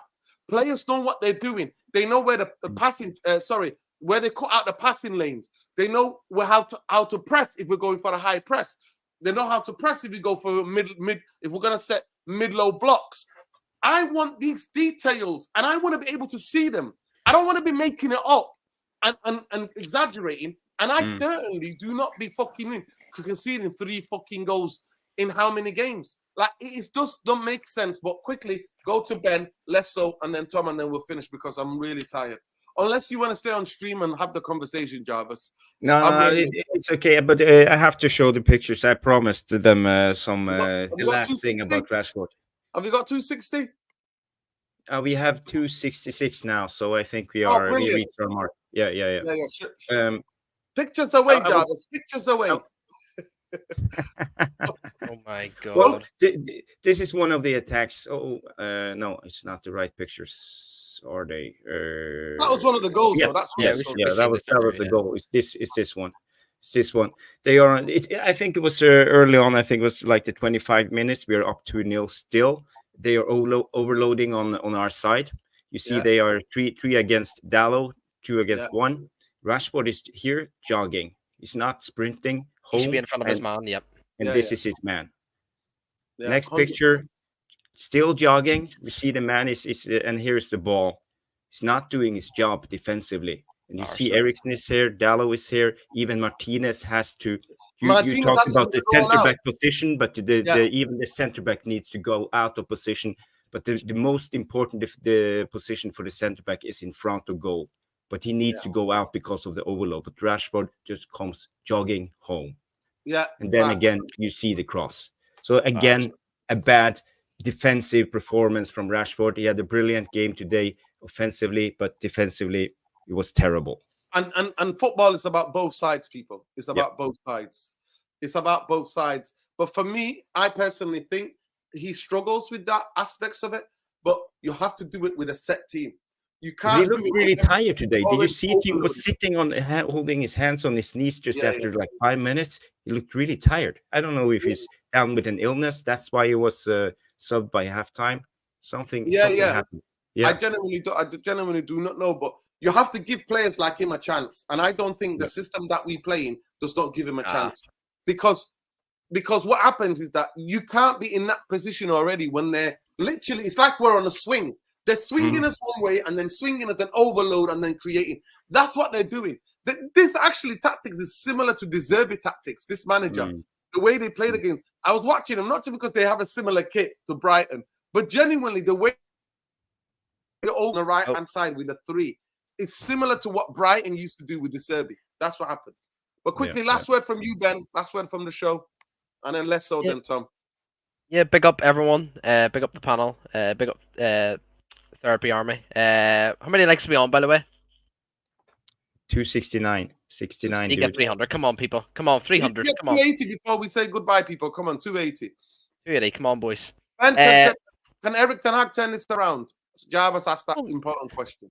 Well, like I was only just Erik Ten Hag out there not so long ago. Like I was like, see, after this Crystal Palace game, I was actually so impressed on how he set us up. So impressed because it reminded me a wee bit like last season with the Manchester City squad. So obviously they would have John Stones and Rodri as the 2 in the pivot, and then they would have 4 just slightly ahead of them. Now, obviously, the wingers playing more like a midfield winger instead of attacking wingers. And then you'd have Alvarez or De Bruyne and Haaland up front. Obviously, you know, controlling the press, obviously. We were kind of in more like of a 3-2-4-1 for Crystal Palace. And I was saying after that, now obviously, after 60 minutes, we were just completely done out because obviously Ten Hag's in-game management is completely just ruined it. But after that game, I was like saying, Eric, you can fucking do it. Like, if you do give me that every week, and we were dominating possession, yeah, obviously we need to be more clinical. But if you can do that every week, I'd actually get behind. I'd back you even more, and actually give him more of a chance if he did it against FC 20 and the Spurs game. But no, he went back to the same 3-1-6 counter attack, 4-2-4, out of possession, and you just can't trust him anymore. You just can't trust, and I've just lost total faith And I'm like, honestly, it's embarrassing. It's actually embarrassing. And what Cleese put it in the comments there with the like how many was like 3 goals in 25 games. Like that's embarrassing. You can't have that as a Man United manager. Like what is this? Embarrassing. I think Erik Ten Hag tried, and I think that He did. he can't adapt his footballing philosophy from the Eredivisie to Premier League. He swallows you up. Go ahead, Lesso, and then we go to Tom to finish up the last word. No, definitely. He has never adapted his game, personally. From when he was in the Eredivisie, then he came to the Premier League. And I remember I did say in the second season, that was the case. You know, that was the case that I was making, because if I saw Pep, you know, having to adapt his game himself, you know, after the first season that he had at Man City, second season he never played the same way like he did in his first season. He adapted his game. He started playing with more wide players, something he has never done, by the way. He never really used to use wide players. So, and he also, like, let's say he played a double pivot midfield. You know, he never had to do that anyway he was. But, you know, you understood that in the Premier League, if you leave gaps in the midfield, you get punished. You don't get away with it here. You know, whereas in La Liga you could, whereas in the Bundesliga you could actually do it. You know, that's why I wouldn't be surprised if Ten Hag becomes successful if he goes to the Bundesliga, as you're supposed to have gone anyways. Because that kind of football, he would be able to get away with it in those sort of leagues, but not in the Premier League, unfortunately. You know, you have to make sure that your midfield is solid. You know, that's where teams try and hurt you the most.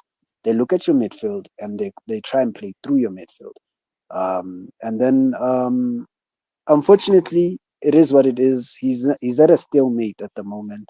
I said that I did not see him improving, because he was always going to neglect his midfield in his third season anyways, you know, as a result. And you can't do that. You know, it's criminal, personally. You know, if you don't value your midfield as much as you should, then you're always going to fall short. You know, and it's showing right now. There's proof in the pudding right now. So unfortunately, you know, the chickens have come to roost, and he's on his way out. And you know, let's just hope that they make the right decisions going forward. But other than that, I don't trust Ineos. You know, they don't have standards, personally. You know, from what I've seen, they don't have standards. They play on the fence too much. You know, they don't know what they want. You know, there's too much PR that's going around that's confusing people right now. So you don't know what is what. You know, a lot has not changed at this football club. So yeah, let's just see what happens, guys. That's all I can do. Yeah. Big up to you, Tom. You got the last word. Go ahead. I have to say quickly, I wish Erik Ten Hag to be a success. I wanted him more than I wanted any other manager to come to Manchester United. I actually prayed that he would come, other than Pochettino. And no, I can speak about Costa. I rate him. I think he's better than Onana. But tonight, he had an absolute shocker. These were like schoolboy. He let in 2 schoolboy goals, and nobody will ever talk about it at Manchester United. 2 of those goals, all he had to do was just palm them out, and that's it for corners. They were basic saves. But Onana has done worse. So you can't even compare. He had an absolute horrible game tonight, Diego Costa. But Onana, you can't compare, man. The reason we were finished bottom of the Champions League group, Galatasaray. we were breaking records is because of Onana. So don't be shameless.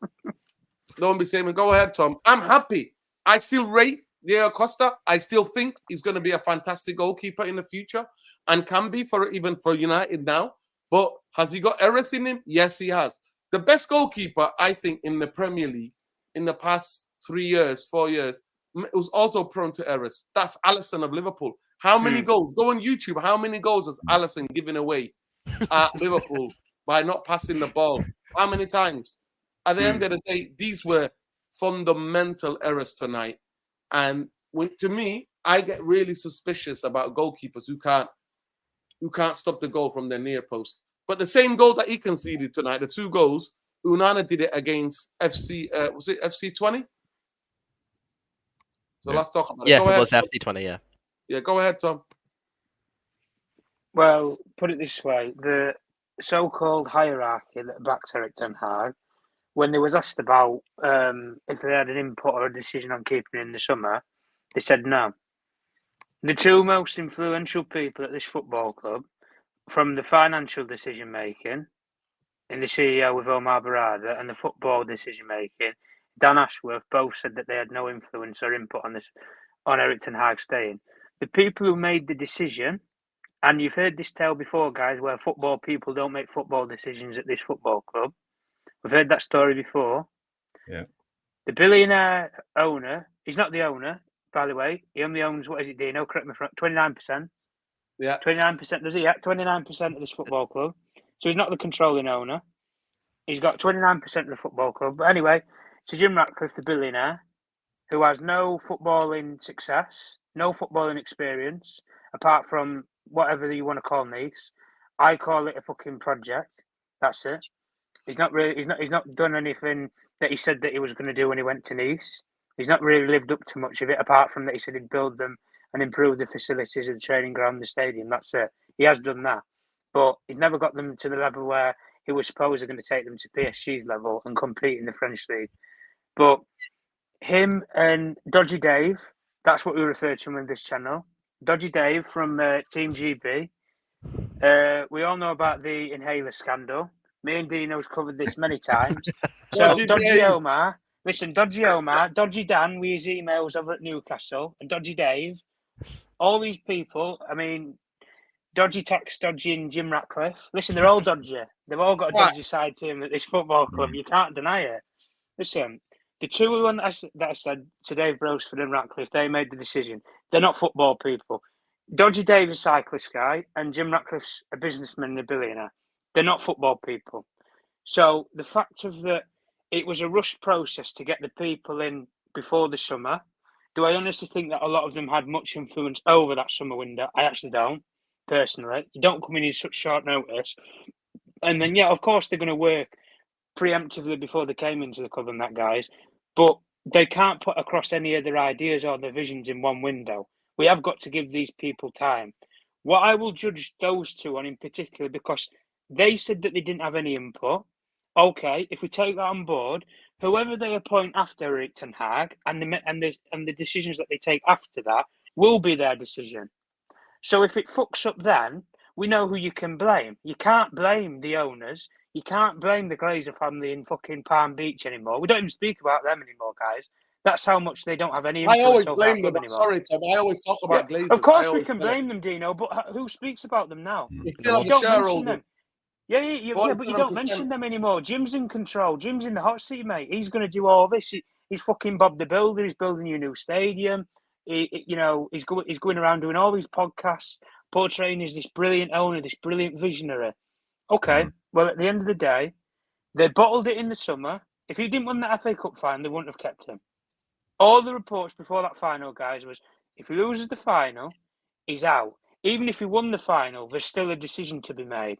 They kept him, they bottled it, and that's it.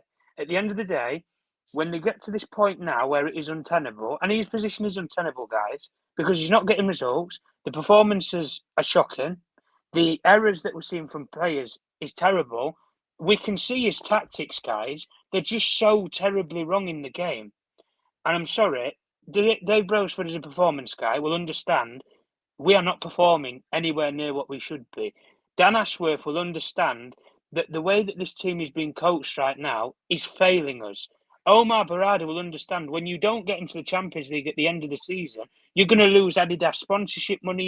You're losing a shit ton. You're losing an absolute shit ton. So that makes his job harder. So at the end of the day, when they make this decision on this guy, whoever they bring in after, that's when you can blame the football structure.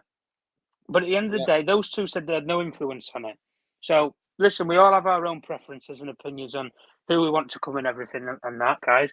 But to be honest with you, who gives a shit about this? Oh, we have to go for someone who's won league titles or who's been successful. We don't need a guy who's won the whole of fucking football. We need a guy who's going to come in, build a team that's good enough for a couple of years, and then if you want a proven winning manager to come in and take over that team and go ahead and galley to fucking win Premier Leagues or win Champions Leagues, then you can do it. But we need to build. You can't build a house without the fucking materials. We Big haven't up. got anything at the moment. Big up, Tom. I'll just say, Blaine, welcome to the United Real Therapy. Welcome to URT. Some of the statements that you've made have shown us that you have absolutely zero clue about this channel. Thanks for the ignorance. Thank you for showing your ass. None of us said that we should be playing Fergie football and we should be here, we should be there. So you called us delusional. Actually, we call out the majority of delusional Manchester United fans. So thanks for the ignorance and for showing your ass. We're not deluded at all. We just want good football. Forget about positions or Champions League or anything like this. We want a structurally efficient football team that we can actually go, this is sustainable. That's all we want. But thanks for showing your ass. Appreciate you. Big up, Craig. This guy is on Xavi. I've never known a guy to talk about Xavi. Wow. Goyash, big up to you. Xavi is your guy, yeah? You put him in the mix. Did he win the league at Barcelona? He did, didn't he? Did he win a league at Barcelona when he was there? I don't know if he did. No. But big up. So. Yeah, Big he up. did. He did. No, he won the league. Yeah, he won the league. He did win the league. Yeah. You know, Nuruddin, there's one guy we haven't talked about who actually could be a potential right now. He's Eintracht Frankfurt manager. Honest, yeah, honest. Yeah, we talked about it. Yeah. Honest, I think he's quite good. Yeah. And there's another one from the Bundesliga also, the old assistant to Nagelsmann, Topmöller. Yeah. I think he's But quite I good think you too. were away. He plays the same style as Nagelsmann. You were away, and we did the show, I think, last Friday or whatever. We did a show when we looked at potentials. We looked at Amarin. We looked at Nagelsmann. We looked at who was Inzaghi. We talked about the formations they play. We did all that breakdown. But we'll do another show with you again, Jarvis, with potential. Yeah. Actually, I saw a tweet on Twitter with a poll, and actually he was the highest, the honest. You know, I know that his dad used to play for Bayern Munich, and you know what I mean. He's Stuttgart goal manager. Yeah, definitely. Big up everybody. Blaine, hang around, man. Hang around. But big up to Gosh. Big up to all of you.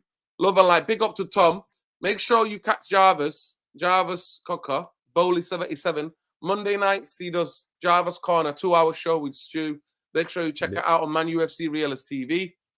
Make sure you check out Lesso Football. You don't post there anymore. I think he's permanently shadow banned. He's talking about politics like me, most likely. And then we got Black Rain. I don't know why he's shadow banned, but Black Rain at Twitter. Ben, where can people find you? Do you do gaming or anything? Do you do content? Yes. So I could send you a link here. No, I can write it in here. What's your channel? Do you do gaming? So you could just do my Twitter. It is how long? It is Elmore, ELMORE, double E by the way at the end, and then underscore 2000, just 2000. So ELM. You know your thing.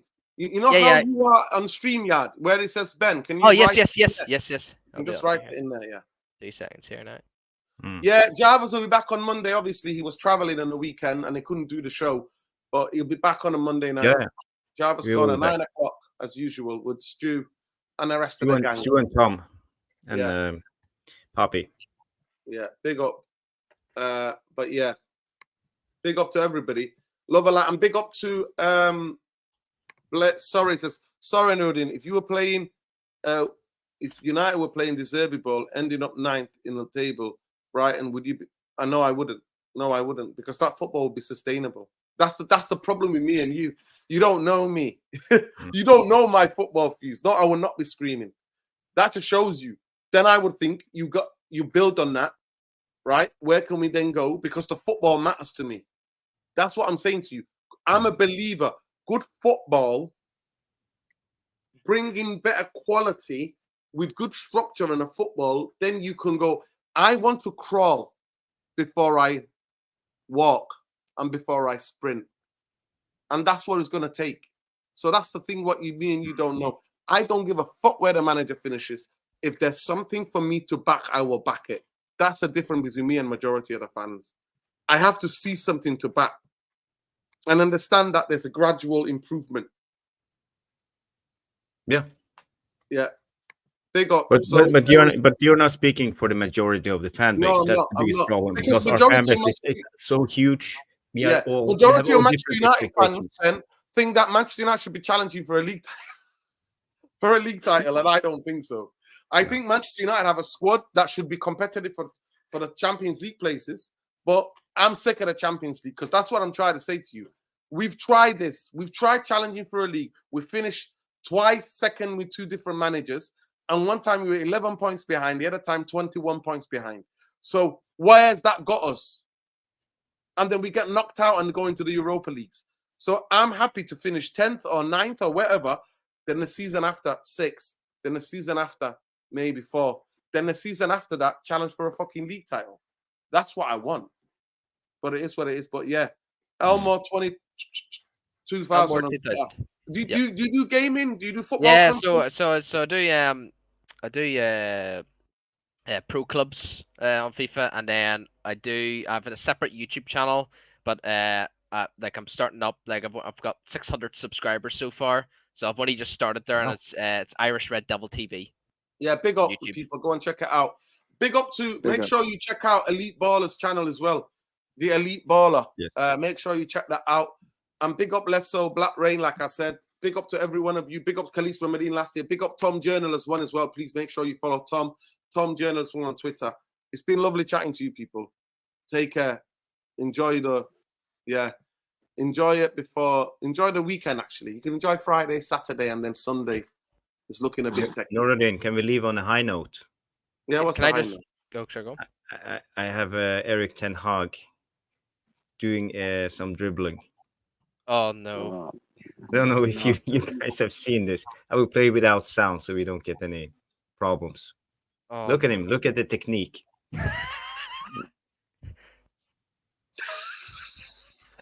Eric's at Hey, the I could do better than wheel. that. Yeah, look at him. Tell It's a me baller. how good does it feel?